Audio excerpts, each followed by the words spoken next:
Povo de Deus, hoje nós vamos começar uma série de mensagens intitulada Igreja Multiplicadora, 5 princípios para o crescimento, tanto do crente como da igreja. Esta não é uma forma comum para mim de pregar, ou seja, temas de forma tópica, como faremos. Os irmãos sabem, nós temos por hábito expositivamente seguir livros da Bíblia, mas entendemos que este é um momento de darmos uma pausa na série que vínhamos pregando sobre Atos dos Apóstolos, para pensarmos sobre Igreja Multiplicadora. Igreja Multiplicadora era uma estratégia interna da Junta de Missões Nacionais para a plantação de igrejas. Eles usaram isso durante muito tempo. Mas no ano de 2014 foi apresentada à Assembleia da Convenção Batista Brasileira e foi adotada como visão dos batistas brasileiros para o cumprimento da grande comissão, incluindo inclusive os pequenos grupos multiplicadores. Qual é a nossa intenção com esta série? Nós queremos apresentar os conceitos gerais de igreja multiplicadora e ver que tratam-se de princípios bíblicos, não são modelos de crescimento. Isso tem que ficar muito claro e tem que ser bem resolvido na sua cabeça e no seu coração. E a apresentação de cada um desses 5 princípios, que a partir do próximo domingo nós vamos estudar, se Deus permitir. Dessa forma, gente, nós vamos conhecer qual é a estratégia dos batistas brasileiros, mas mais importante do que isso, para nós como igreja local, nós vamos apresentar os fundamentos para a construção de uma visão de igreja para nós. Como não se trata de modelo, mas de princípios, a partir desses princípios, que tipo de igreja nós queremos ser para cumprir o que Jesus disse a Paulo, quando Paulo estava em apuros na cidade de Corinto. Jesus aparece para ele certa noite e diz a ele numa visão o seguinte: não tenha medo, Paulo, continue a falar e não se cale. Pois eu estou com você e ninguém o atacará nem lhe fará mal, porque muita gente nessa cidade me pertence. Então Paulo permaneceu ali 1 ano e meio ensinando a palavra de Deus. Me chama a atenção o que Jesus disse a Paulo quando falou: continue a falar e não se cale, pois estou com você e ninguém o atacará nem lhe fará mal, porque muita gente nesta cidade me pertence. Muitos em Goiânia, muitos em Goiás, Brasil e pelo mundo pertencem a Jesus, mas precisam ser alcançados com a mensagem do Evangelho. É o que Jesus diz em João capítulo 10, são as suas ovelhas que precisam ser procuradas e trazidas para o aprisco. Agora, para nós alcançarmos a cidade, para nós alcançarmos o estado, o país e o mundo, nós precisamos de ferramentas fundamentadas em princípios, porque para nós, e é bem importante que se diga isso, para nós não podemos ser daqueles que acreditam que os fins, os resultados, justificam os meios, ou seja, desde que tenhamos conversão, desde que tenhamos gente chegando na igreja, o importante é fazer, não importa de que maneira. Não, nós não cremos assim. Graças a Deus. Para nós, as ferramentas utilizadas, elas precisam ser calcadas ou fundamentadas, ou feitas a partir de princípios bíblicos. E é o que nós vamos buscar fazer com o que a Convenção Batista Brasileira e a Junta de Missões Nacionais têm a oferecer para nós em termos de visão de igreja multiplicadora. Para você que gosta de ler e de se aprofundar, o conteúdo do que nós vamos estudar está baseado praticamente nesse primeiro dos livros aí, o da sua esquerda, Igreja Multiplicadora. Esse livro foi organizado pelo pastor Fernando Brandão, que é o secretário executivo, o diretor executivo da Junta de Missões Nacionais. Agora, para aqueles que criticam a visão, e há quem critique a visão, inclusive entre os batistas, talvez assim o faça, eu compreendo, por receio de tanto erro e bagunça que existe aí, mas é bom que se diga que nada disso, do que nós estamos fazendo, é, por exemplo, MDA, células, G12, nada disso. Se você quiser conhecer a fundo a raiz de tudo isso, o livro do pastor Fabrício Freitas, De Volta aos Princípios, explica muito bem isso para a gente.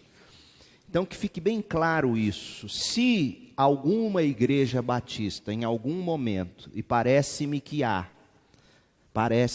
se alguma igreja batista, em algum lugar, está adotando MDA e outras coisas mais, que fique claro, essa não é a intenção da Convenção Batista Brasileira, não é o estímulo da convenção, muito menos será o nosso, Segunda Igreja Batista em Goiânia. Nós estamos interessados nos princípios que nós cremos ser bíblicos e nós precisamos deles para a gente cumprir a grande comissão. Então vem a primeira pergunta, o que é uma igreja multiplicadora? A gente tem que definir isso. O objetivo é apresentar esses 5 princípios, a base deles, nós faremos isso um a partir de semana que vem. Hoje nós veremos apenas a visão geral, mas não se trata de um programa, não se trata de um modelo, ou seja, nós não estamos copiando igreja nenhuma. Se algumas igrejas, aliás, algumas não, se várias igrejas pelo Brasil adotam essa visão, isso não significa que nós assim estamos fazendo, porque a gente está copiando eles, muito pelo contrário. Para você ter uma ideia, e o pastor Fabrício Freitas deixa isso muito claro no livro De Volta aos Princípios, os batistas lá na década de 70, antes de surgir G12, antes de surgir movimento de igreja em célula, antes de surgir MDA, antes de surgir essas coisas todas, através do livro do pastor Wayland Moore, eles já falavam, nós já falávamos de discipulado 1 a 1, os batistas, e nós já utilizávamos a visão de pequenos grupos. Vocês, os mais antigos, vão se lembrar dos nebos, lembra dos nebos? Núcleo de estudo bíblico nos lares.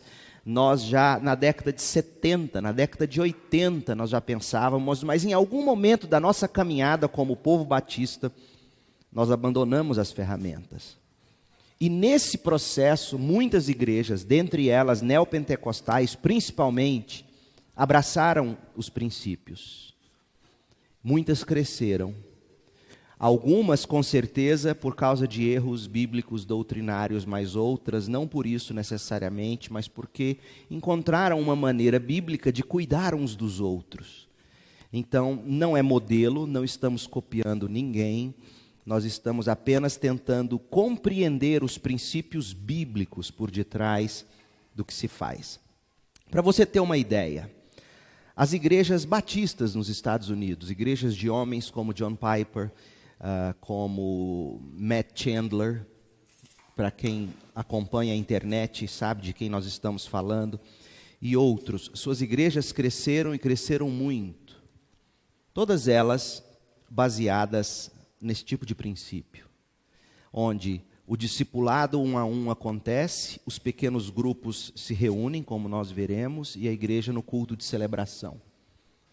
Então, isso não é algo que é comum apenas aos neopentecostais. Esse é um movimento que nós entendemos ser bíblico. Então, de novo, para ficar muito claro, a Convenção Batista Brasileira, e muito menos o pastor Leandro ou nossa igreja, está atrás de um programa ou de um modelo para fazer a igreja crescer. Não é isso. Mas de princípios que vão nos ajudar a construir uma visão como igreja, que vai nos possibilitar a cumprir a grande comissão. Então, o que é uma igreja multiplicadora? A definição que se dá é a seguinte: é a visão de multiplicação intencional, baseada em 5 princípios bíblicos de crescimento para a igreja local, com o objetivo de cumprir a grande comissão. Então, a gente destaca, por exemplo, multiplicação intencional. Por quê? Porque nós temos que praticar intencionalmente na vivência dos princípios, diariamente. Não são práticas automáticas para nós, os princípios que a gente vai estudar. São práticas que eram nitidamente praticadas pelos cristãos na igreja primitiva, mas que por algum motivo nós deixamos de enfatizar a intencionalidade desses 5 princípios que veremos. Os princípios são bíblicos, fundamentados no Novo Testamento. De novo, não se trata de modelo. E a motivação por trás da busca e da construção desses princípios, a motivação por detrás dessa intencionalidade na multiplicação de discípulos e na multiplicação da igreja, existe uma motivação, e essa motivação é a motivação que todo crente tem que ter, que é o cumprimento da grande comissão. Ide por todo mundo, façam discípulos de todas as nações, batizando-os em nome do Pai, do Filho e do Espírito Santo, ensinando-os a guardar todas as coisas que eu vos tenho ordenado. Foi isso que Jesus deixou para a igreja. Essa é a motivação da nossa igreja. Tem que ser. E não só da igreja enquanto instituição, CNPJ, enquanto grupo que se reúne na Avenida 24 de Outubro. Não. Essa é a intenção de cada crente, cumprir a grande comissão. E como é que a gente faz isso? Pondo em prática princípios. E esses princípios têm a intenção de multiplicar discípulos e igrejas. Para você ter uma ideia do quanto nós sofremos por não colocar esses princípios em prática. Quantos de vocês já fizeram discípulos um a um? Você não precisa levantar a mão para me dizer, mas reflita. Você conseguiria dizer o seguinte: eu tenho alguém, fora seu filho ou seus filhos, seus netos, alguém que você tenha alcançado com o Evangelho, ensinado a Bíblia para essa pessoa. E aqui de novo, nós não estamos falando apenas de convidar alguém para vir à igreja. Porque a maioria de nós, graças a Deus, espero, poderia dizer, não, eu já convidei alguém que veio, se converteu e hoje é membro ativo da igreja, se não dessa, de outra. Não, não é isso. Fazer discípulo não é convidar para a igreja, faz parte, mas é mais do que isso. Quantos de vocês poderiam dizer, de fato, que ganhou alguém para Jesus, ensinou essa pessoa, e essa pessoa hoje está firme? A maioria de nós não fez isso. E sabe o que isso revela? Isso revela o quanto nós estamos distantes do que Jesus ensina em termos de grande comissão, de botar em prática princípios e fazer a igreja crescer. Para você ter uma ideia, já que a gente precisa usar termos, e talvez não seja o melhor, mas é o que eu tenho, é o que eu consigo imaginar, a melhor estratégia para fazer uma igreja crescer, e crescer com solidez, é o discipulado, um a um. Pra você ter uma ideia, em 10 anos, olha o que esse jeito de ser igreja é capaz de fazer numa igreja. Uma igreja de 300 membros, se cada membro fizer um discípulo a cada 2 anos, cada um desses 300, sem contar criança e etc., 300 membros, 10 anos, nós vamos ter 4.800 membros. Pra você ter uma ideia, de 1 a 2 anos, você e mais um, você tem 2 discípulos. É difícil a gente de 1 a 2 anos ganhar alguém, ensinar alguém? Não é, desde que a gente viva intencionalmente a prática. Então de 1 a 2 anos você ganha um. De 4 a 6 anos, você e esse que você ganhou, cada um desses fazendo mais um, pula para 8. Para 4, de 2 a 4 anos, pula para 4. De 4 a 6 anos, pula para 8 discípulos. De 8 a 10 anos são 16. Irmãos, nossa igreja tem 400 e poucos membros, 387 membros, coisa assim. Se nós tivéssemos aqui 200 membros, adolescente já que seja, que compreende, que vai atrás, que discipula, que ganha, em 10 anos nós experimentaríamos um crescimento impressionante, explosivo até. E isso de uma forma muito bíblica, sem nós precisarmos inventar muitas coisas, coisas até desnecessárias, caras em termos de programas. Se nós simplesmente cumpríssemos o que Jesus ensinou a gente cumprir, você fazer assim, em 2 anos, de hoje aos próximos 24 meses, a minha meta é ganhar alguém e fazer um discípulo. 2 anos. E ensinando esse a fazer um.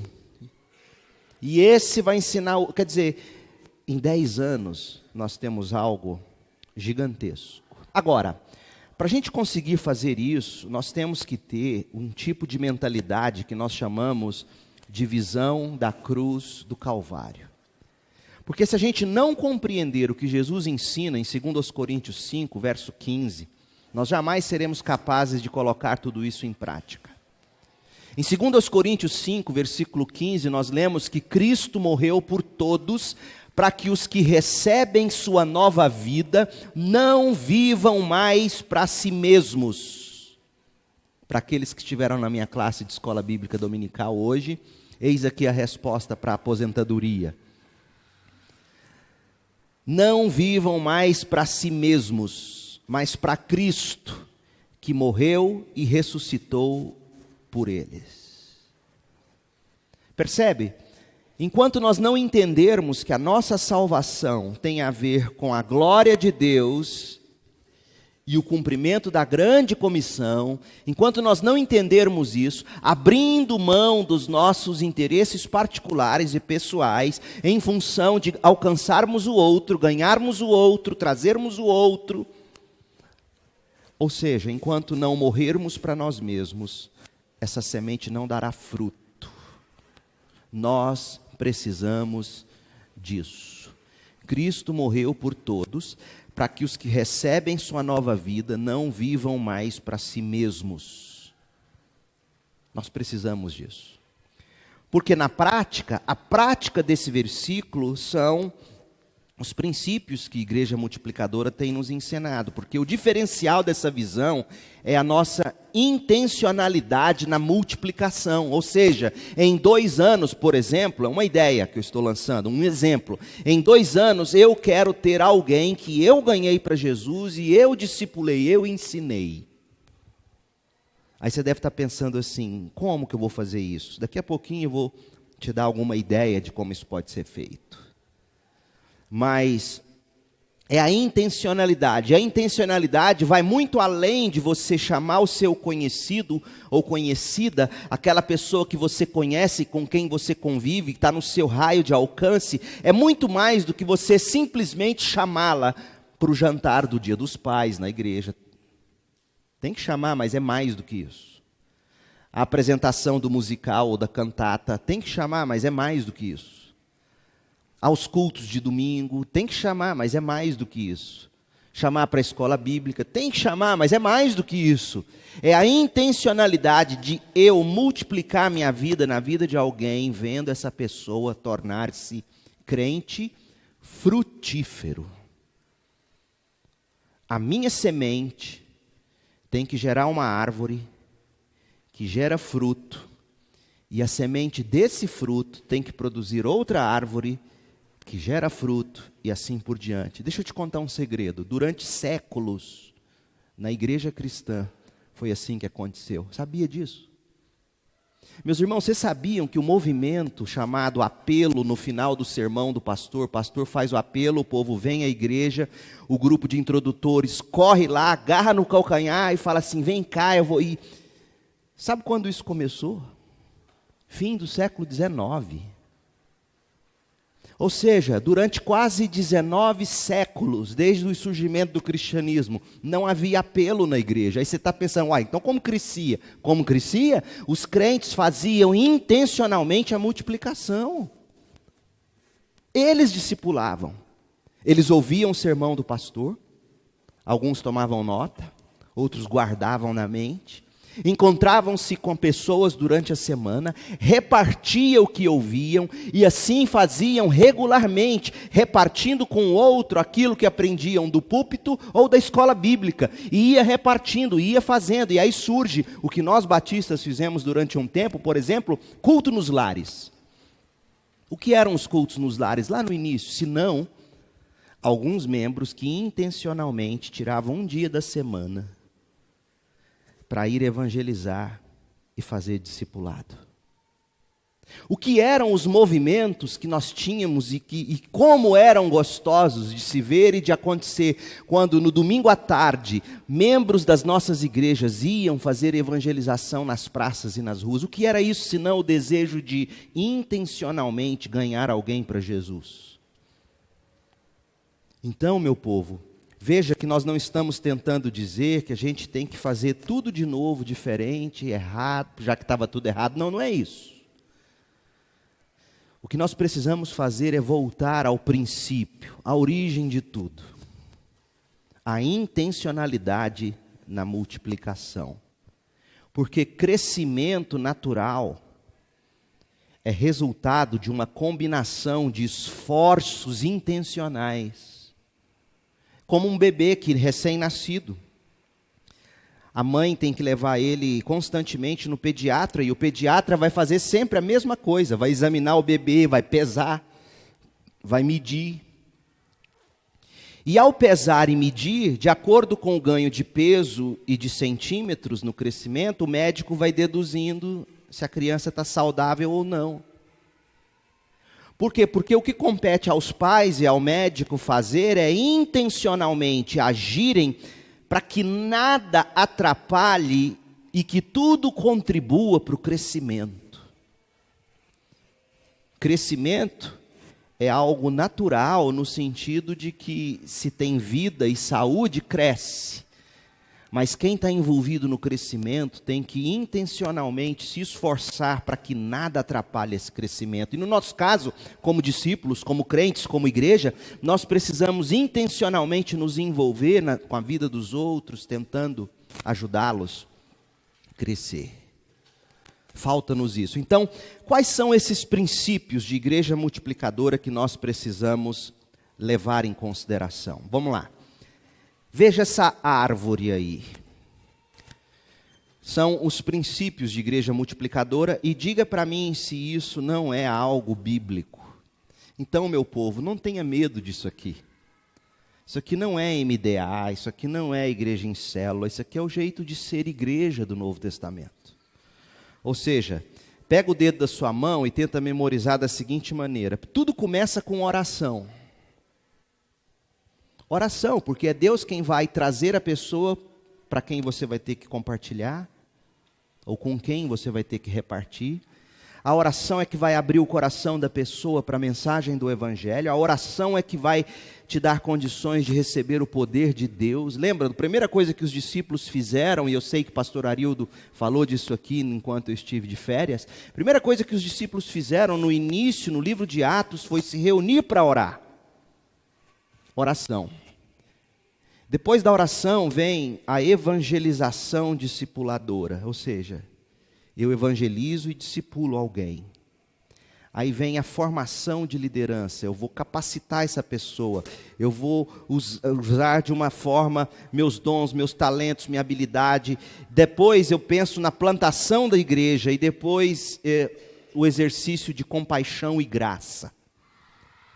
Esses 5 princípios, gente, na vida de cada discípulo, esses 5 princípios destilados, diluídos nos departamentos de uma igreja, na vida, no cerne de uma igreja, faz essa igreja desfrutar de uma saúde gigantesca. Oração, evangelização discipuladora, formação de líderes, plantação de igreja, compaixão e graça. Nós veremos cada um desses princípios a partir de semana que vem, se Deus permitir. Oração, evangelização discipuladora, formação de líderes, plantação de igreja, compaixão e graça. Tudo que nós batistas sempre sonhamos, valorizamos e amamos, tudo que um crente tem que querer. Agora, é importante que se diga o seguinte: nós não estamos falando de departamentos. quando nós apontamos esses princípios. Todos eles são importantes. É como uma engrenagem. E esse círculo do meio, em preto, é igreja multiplicadora. O que faz isso girar é a combinação desses 5 princípios. A oração, a evangelização discipuladora, a formação de líderes, a plantação de igreja, o exercício de compaixão e graça. Então veja, meu povo, nós não estamos propondo aqui a criação de uma estrutura com ministérios isolados. Nós não estamos dizendo aqui que nós temos que desmontar a estrutura que nós temos. Não, não é isso. O que nós estamos dizendo é que nós precisamos intencionalmente viver isso. Oração, evangelização discipuladora, formação de líderes, plantação de igreja, compaixão e graça. Eu tenho que fazer isso. Pra você ter uma ideia, um gostinho do que a gente vai ver pela frente. Igreja multiplicadora, nós vimos a definição.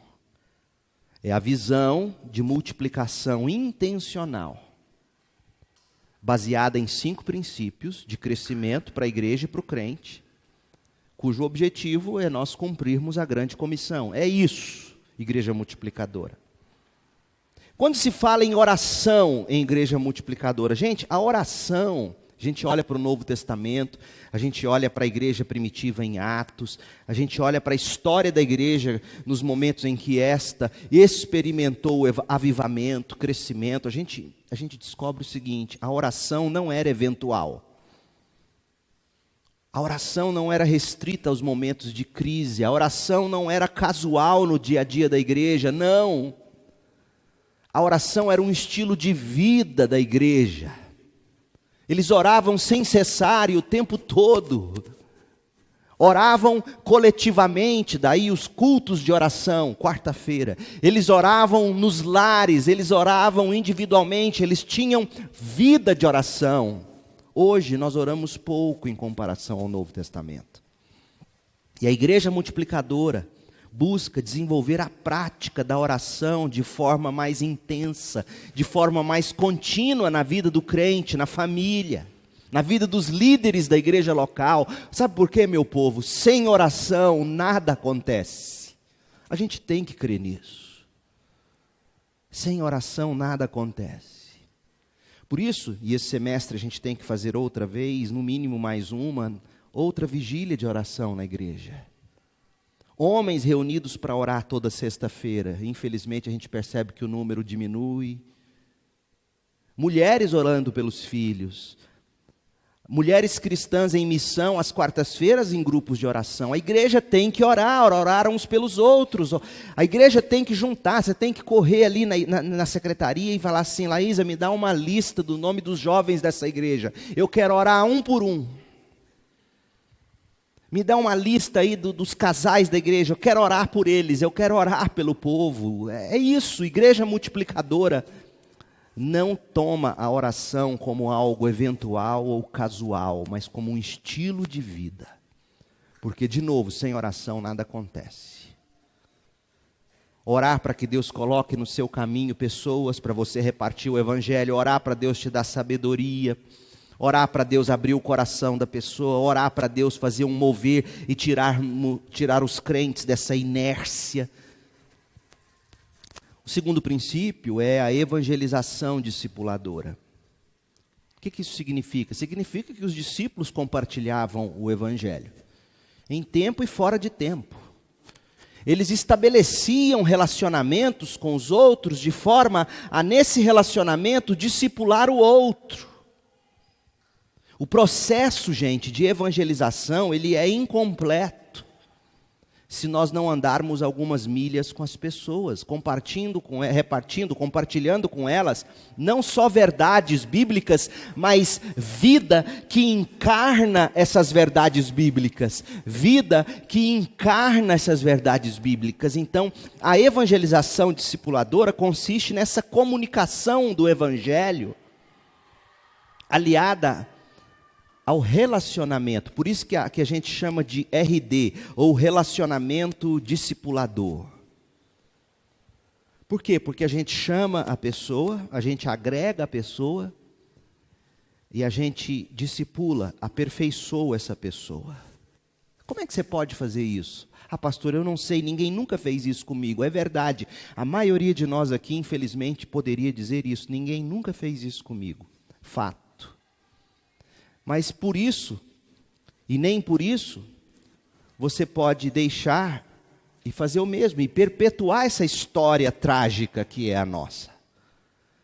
A gente tem que, e não é só um problema da CIB não, gente, isso é geral. A maioria dos crentes não foi chamado, agregado e aperfeiçoado num relacionamento de discipulado. Não, a maioria dos crentes participou de um programa, levantou a mão, frequentou uma classe e graças a Deus está firme e forte, espero. Mas o natural, bíblico, a ideia de... Olhe para o Novo Testamento, olhe para o livro de Atos, como Paulo fazia, como a igreja fez.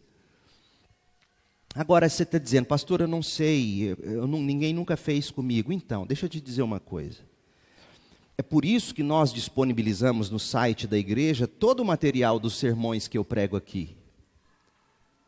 Porque se você encontrar a pessoa que Deus colocou no seu caminho, se você chamar essa pessoa por uma vez por semana para sentar com você, e começando pelo sermão de hoje à noite, pegar o Evangelho de João, passo a passo, imprime para você. Se você não quer gastar papel, pega o PDF que está lá no site, manda para o WhatsApp da pessoa e manda mensagem, no nosso próximo encontro dessa semana nós vamos ler juntos esse texto que o pastor pregou.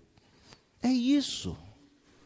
E você vai ler com a pessoa, e você vai mastigar com a pessoa, e você vai aplicar aos problemas da pessoa. É isso, você não tem que preparar sermão em casa, você não tem que ler dezenas de livros para fazer. Não, já está pronto, o pastor mastigou para você.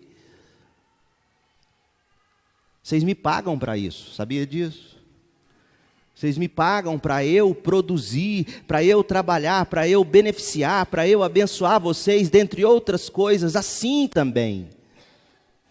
Então você pega, você imprime ou você baixa lá no seu celular, você senta com a pessoa. Não é da igreja não, gente, lá do seu trabalho, lá da escola, lá da faculdade, senta, lê, aprende, vai junto, vai orando, termina de ler aquele esboço, e eu te garanto, um esboço desse dá para você fazer 3, 4 encontros com a pessoa. Aí você ora com a pessoa, diante de tudo que a gente leu, diante de tudo que a gente viu junto aqui, o que você quer? Pelo que eu devo orar por você? Gente, você imagina uma hora com alguém que nunca, numa cultura como a nossa, onde as pessoas não estão acostumadas a conversar umas com as outras, olhar no olho uma da outra, ou nos olhos umas das outras, você gastar 1 hora e meia por semana com alguém, dessa maneira, ensinando, sem a preocupação de já no final do primeiro encontro, falar assim, você quer entregar seu coração a Jesus? Levanta sua mão. Não, lendo. Depois de 1, 2 meses, 3 meses, essa pessoa vai estar madurinha. Aí se ela não fez a entrega à vida a Cristo, durante um desses encontros com você, você traz ela para o culto, e de repente um apelo, sei lá, e essa pessoa se entrega. Isso é evangelização discipuladora. E fora esse encontro, você se encontra para um churrasco, você se encontra para um passeio junto. Por quê? Porque essa pessoa tem que ver na sua vida os princípios de verdade que você está ensinando para ela. Os princípios de verdade vividos na sua vida, e a pessoa testemunhando, e a pessoa vendo, e a pessoa enxergando isso. Nós vamos falar mais sobre isso quando nós entrarmos em evangelização discipuladora, mas por hora, veja que não é difícil, seja honesto, é difícil? Não é difícil, é trabalhoso.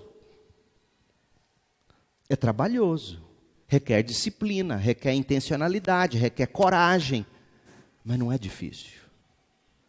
Formação de líderes, a formação de líderes é a chave dentro dos planos de Deus. A igreja com líderes, gente, sem visão, e que não investe na formação de novos líderes, morre dentro de 2 ou 3 gerações. Sabia disso? Morre.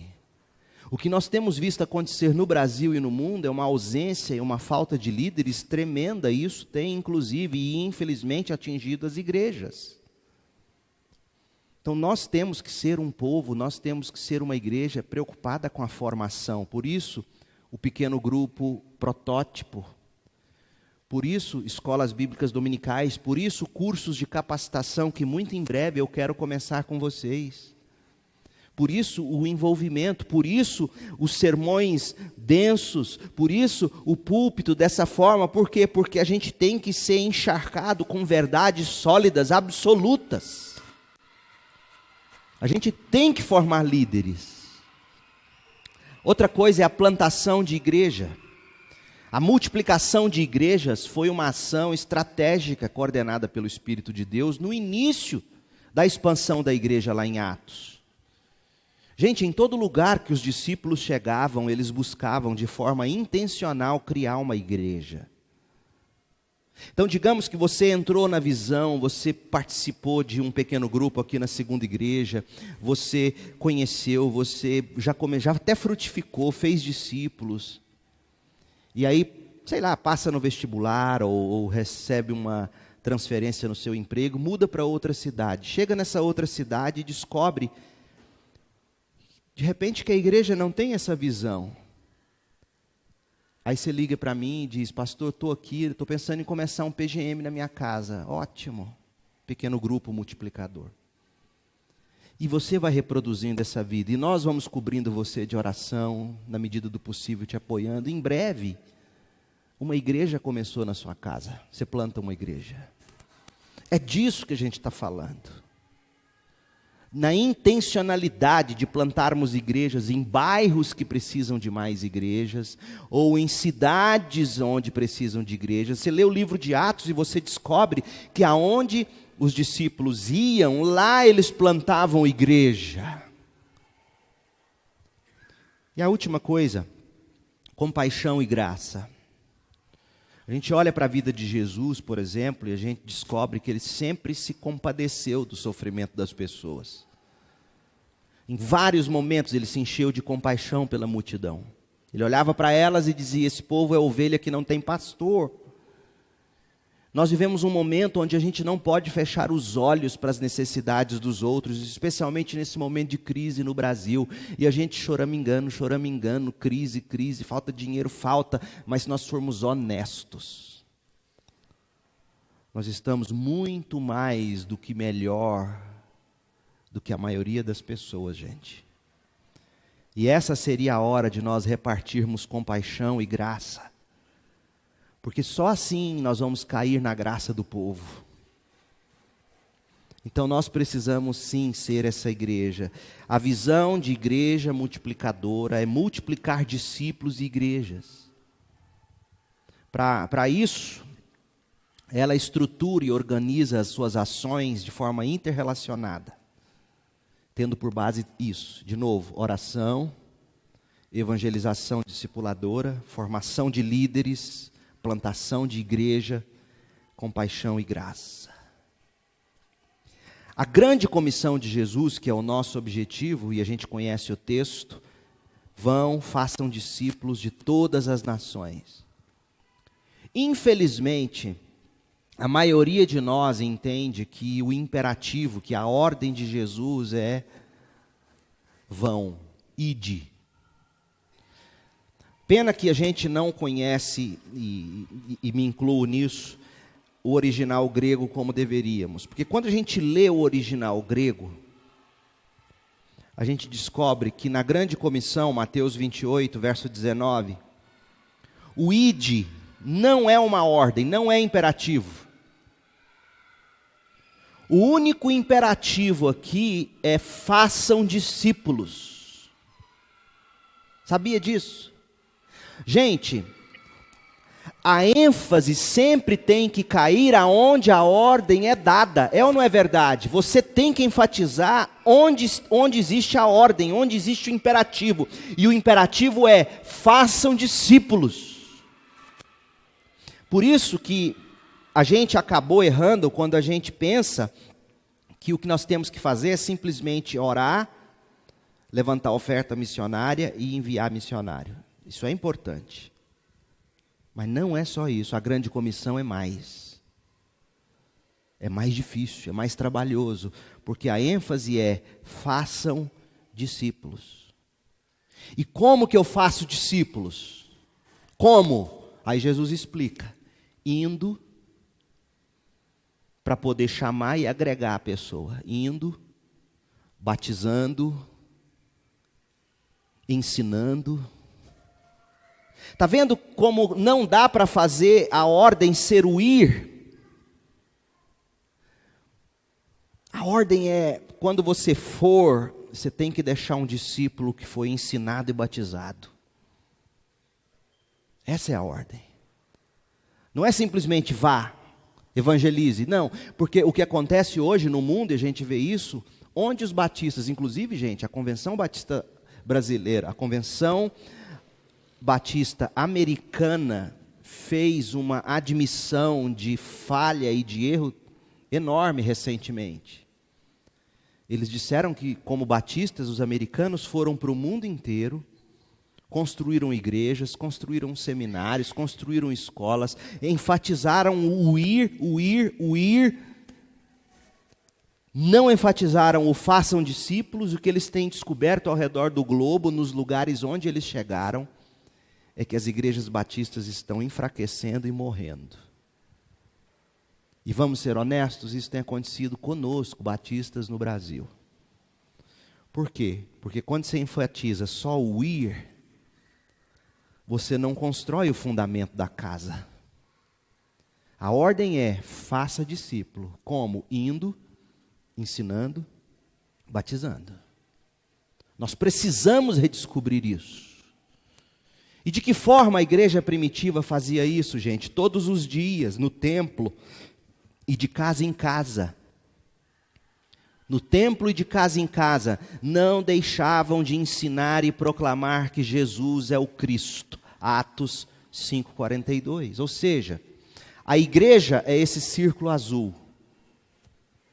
É aí que a gente quer todo mundo. Mas essa igreja, ela se reúne em expressões menores, que são os pequenos grupos multiplicadores. E as pessoas que chegam para os pequenos grupos multiplicadores são pessoas fruto do relacionamento discipulador que cada um de nós desenvolve. Eu ganho alguém, ou começo a acompanhar alguém, trago essa pessoa para o meu pequeno grupo. É disso que a gente está falando. É assim que a gente sonha em ser. Então, concluindo, que fique claro para você: igreja multiplicadora não é método, não é modelo, não é só ter pequeno grupo. Eu tenho pequeno grupo na minha igreja, eu sou igreja multiplicadora. Não. Não é só seguir o material, o roteiro de discipulado, não. Igreja multiplicadora não é mudar tudo na vida, não é isso. Igreja multiplicadora é a visão de multiplicação intencional, baseada em princípios bíblicos, com o objetivo de cumprir a grande comissão. E para isso, gente, nós precisamos entender que Cristo morreu por todos, para que nós que recebemos a vida dele, a nova vida, não vivamos mais para nós mesmos. Nós vivemos para Cristo e para os outros que nos cercam. Esse é o meu sonho, meu povo. Uma igreja que se constrói sobre esses princípios. Crentes que entendem que esses princípios são seus princípios de vida. Oração, evangelização discipuladora, formação de líderes, plantação de igreja, compaixão e graça. Seja assim o seu desejo, o seu sonho, de ser como cristão, como discípulo, e de ser como igreja. Feche seus olhos, ore comigo. Pai, em nome de Jesus, ajuda-nos a abraçar a visão do Senhor. Ajuda-nos a viver intencionalmente esses princípios como indivíduos, como discípulos e como igreja.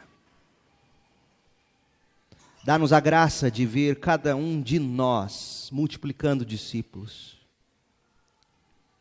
Dá-nos a graça, Senhor, de viver isso na prática. Dá-nos a graça de vermos conversões, batismos. Dá-nos a graça de vermos crescimento. Simplesmente porque crentes, homens e mulheres, se dispõem a intencionalmente chamar, agregar e discipular pessoas. Ó Deus, para nós isso é impossível, mas para o Senhor, todas as coisas são possíveis. Crendo nisso, nós oramos, em nome de Jesus. Amém.